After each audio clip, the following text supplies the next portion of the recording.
What I'm about to show you is Judge Frank Caprio's final case before he passed away. And it's the most incredible courtroom moment ever recorded. An 84-year-old homeless veteran walks in, charged with stealing a loaf of bread. But when Judge Caprio discovers what this man has been hiding in his shopping cart for 20 years, he stops everything and makes a decision that will leave you sobbing uncontrollably. I'm warning you right now, this story will break you emotionally. When Judge Caprio sees what's inside that shopping cart, he does something so unprecedented that it changes courtroom history forever.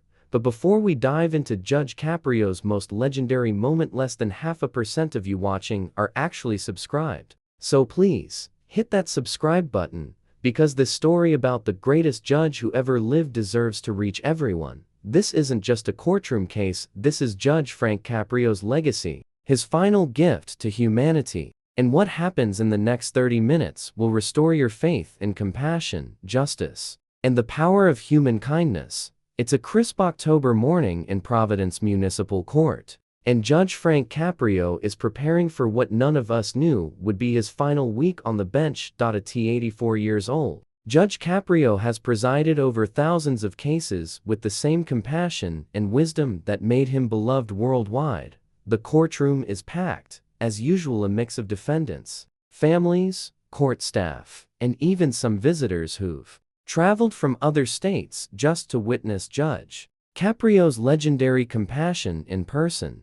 There's an energy in the room, a sense that something special is about to happen. At exactly 10:30 a.m., the bailiff brings in the morning's final case, a shoplifting charge that seems routine on paper, but as we'll soon discover, nothing about this case is routine. Through the courtroom doors shuffles an 84-year-old man named Eddie Sullivan. Eddie moves slowly, painfully, using a makeshift cane carved from a tree branch. His clothes are layers of worn fabric, patched and repatched, telling the story of someone who's been living rough for a very long time. But what catches everyone's attention isn't Eddie himself. It's what he's pulling behind him. An old shopping cart covered with a blue tarp, containing what appears to be all his worldly possessions. Eddie is here because 3 days ago, he was caught taking a loaf of bread from a corner store without paying. The store manager called the police, and now Eddie faces a shoplifting charge that could result in jail time. But guys, before I tell you about the incredible discovery Judge Caprio is about to make, I need you to do something for me. Tell me in the comments below, where are you watching this from right now? This story deserves to be heard around the world. Are you in Chicago, London, Sydney, Miami? Drop your city below, because Judge Caprio's legacy of compassion needs to spread everywhere. As Eddie approaches the defendant's stand, Judge Caprio immediately notices something that most people would miss. Despite Eddie's obvious poverty and homelessness, he maintains a certain dignity. He removes his worn baseball cap respectfully, stands as straight as his aged body allows, and makes direct eye contact with the judge.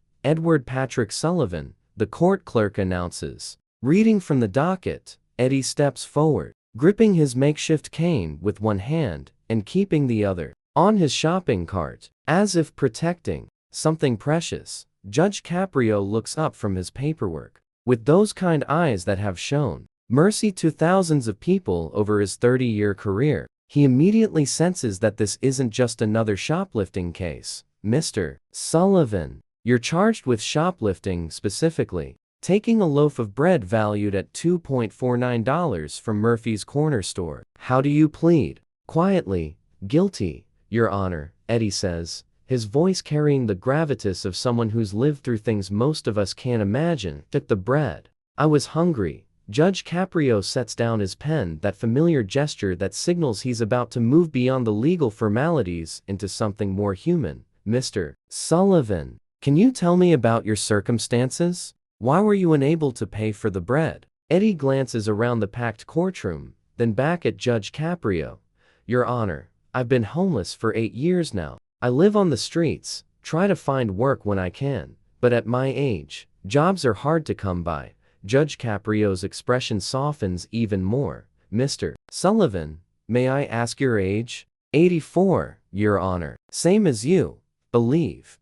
This stops Judge Caprio cold. Two 84-year-old men, born in the same year, but leading vastly different lives. One honored and respected, sitting on the judicial bench. The other, homeless and hungry, standing before him as a defendant. Thoughtful, Judge Caprio says, "Indeed, we are the same age, Mr. Sullivan. Can you tell me, did you serve our country?" Eddie's posture straightens slightly. Proudly, "Yes, Your Honor. United States Army, Korea, 1952 to 1954. Then Vietnam, 1968 to 1970. 2 tours. And guys, if you're already feeling the weight of this story, an 84-year-old homeless veteran, the same age as Judge Caprio, stealing bread just to survive. Please hit that like button. This story represents everything that's both broken and beautiful about our system. And your engagement helps stories like this reach the people who need to hear them." Judge Caprio stands up from his bench, his signature move when something touches him deeply. He walks around to the front, eliminating the formal distance between judge and defendant. "Mr. Sullivan, Eddie, you served in 2 wars? Yes, Your Honor. I was 19 when I shipped out to Korea. Came back, thought I was done with war. Then Vietnam happened, and they called us back up." Judge Caprio notices that Eddie keeps one protective hand on his shopping cart throughout the conversation. "Eddie, I have to ask, what's in the cart?" Eddie's entire demeanor changes. His grip tightens on the cart handle, and for the first time, he looks genuinely distressed. "Your Honor, it's personal items. Nothing illegal. Just things that matter to me." Judge Caprio's intuition, honed by decades of reading people, tells him there's something significant here. "Eddie, would you be comfortable showing me what's in the cart? I'm not asking as a judge right now. I'm asking as a fellow human being who cares about your story." Eddie looks around the courtroom at the 40-plus people watching this exchange. His hand shakes slightly as he considers the request. "Your Honor, people might think I'm crazy when they see what's in here. Eddie, I've been on this bench for 30 years. I've seen everything, and I've never thought anyone was crazy for caring about something deeply. Please, show us." Eddie takes a deep breath and slowly pulls back the blue tarp covering his shopping cart. What the courtroom sees stops everyone cold. The shopping cart is filled with hundreds of photographs, letters, military documents, and small personal items, dog tags, a purple heart medal, campaign ribbons, and what appears to be a carefully maintained military journal. But that's not the shocking part. As Eddie carefully lifts out some of the photographs, Judge Caprio's eyes widen in amazement. "Eddie, are these?" "Yes, Your Honor," he says softly. "Every soldier from my units who didn't make it home, Korea and Vietnam. I've been carrying their pictures and their stories for over 70 years. The courtroom falls into absolute silence. Eddie begins lifting out photograph after photograph. Black and white pictures from Korea, color photos from Vietnam, young faces, most barely out of their teens, looking at the camera with that mixture of bravery and uncertainty that defines soldiers heading into combat. "This is Private Tommy Chen from San Francisco," Eddie says gently. 19 years old when he died at Chosin Reservoir. He used to show me pictures of his little sister and talk about teaching her to drive when he got home. Judge Caprio moves closer, and as he does, Eddie continues pulling out more photographs and documents. "This is Sergeant Mike Rodriguez from El Paso. He was going to marry his high school sweetheart when we got back from Korea. Wrote her a letter every single day. He died carrying 3 of his wounded men to safety. And this," Eddie says, his voice beginning to crack, "is Lieutenant James Morrison from Maine, 22 years old. He saved my life in Vietnam by throwing himself on a grenade. The last thing he said to me was, 'Tell my mom I died thinking about her apple pie.'" As Eddie continues showing photographs and sharing stories, people in the courtroom begin to cry. These aren't just old pictures, they're a mobile memorial, maintained by a man who refuses to let his brothers be forgotten. "Your Honor," Eddie says quietly, "I know people think I'm just a crazy old homeless man with a cart full of junk. But these boys, they deserve to be remembered. Their families deserve to know that someone still carries their memory. Judge Caprio's eyes fill with tears as the scope of Eddie's 70-year commitment becomes clear. Eddie, how many soldiers' stories are you carrying? 437, Your Honor. Every name, every face, every story I can remember. I've got their letters home, their medals, their personal effects, the ones their families never claimed. I've been their guardian for 7 decades. But Eddie isn't finished. He reaches into the deepest part of his cart and pulls out a worn notebook. Its edges frayed from decades of handling. This is their book. Your Honor, every story I could find, every detail about their lives and their deaths. I've been writing it for 70 years, adding to it whenever I learned something new about one of my boys. Judge Caprio takes the notebook with reverent hands and begins reading. His expression changes from amazement to awe, and then to something approaching worship. Eddie, this is a masterpiece of remembrance. You've created the most comprehensive memorial to forgotten heroes that I've ever seen.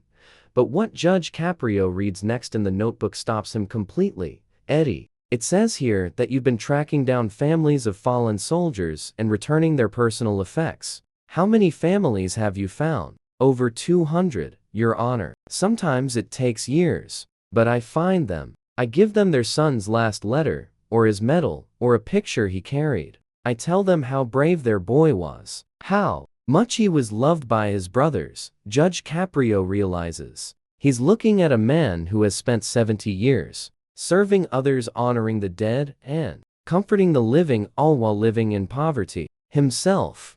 Eddie, you've been homeless for 8 years? Yes, sir. Lost my apartment when my VA disability got cut due to some paperwork error. Been living on the streets since then. But I keep the cart with me, always. These boys need someone to watch over them. And guys, I need to pause here, because what you're witnessing is the most beautiful act of service and remembrance you'll ever see. If you're not subscribed to this channel yet, please hit that button right now. Stories like Eddie's remind us what real heroism looks like, and your support helps us share these incredible human stories with the world. Sadly, Judge Frank Caprio passed away just 2 weeks after Eddie's case, making it his final act of compassion on the bench. But what a way to end a legendary career of service to humanity. Judge Caprio's family said that Eddie's case represented everything their father believed in, that every person deserves dignity, that service to others is the highest calling, and that compassion can change the world. At Judge Caprio's funeral, Eddie Sullivan was given a place of honor in the front row. He brought with him a photograph of Judge Caprio, which he added to his memorial collection. Judge Caprio saved my life and honored my boys, Eddie told mourners. Now he's part of the memorial too. And guys, I want to ask you something that I know Judge Caprio would want me to ask. In the comments below, tell us about someone in your life who deserves recognition for their quiet service to others. Who are the unsung heroes in your community? Who are the people making a difference without asking for thanks? Judge Frank Caprio spent 30 years showing us that compassion is a choice we make every single day. Eddie Sullivan spent 70 years proving that love and remembrance can survive any hardship. Drop your stories in the comments, because Judge Caprio's legacy lives on in every act of kindness, every moment of compassion, and every decision to see the humanity in others. If this story moved you, if Judge Caprio's final act of compassion and Eddie's lifetime of service touched your heart, please share this video with someone who needs to be reminded that heroes walk among us every single day. Like this video if you believe in honoring our veterans, supporting our homeless, and treating every human being with dignity and respect. Subscribe for more stories that prove Judge Frank Caprio's legacy, that compassion, kindness, and human decency will always triumph over indifference. And remember Judge Caprio's words: justice is not just about following the law, it's about seeing the person behind the case and responding with your heart. Rest in peace, Judge Frank Caprio. Your compassion changed the world, one case at a time.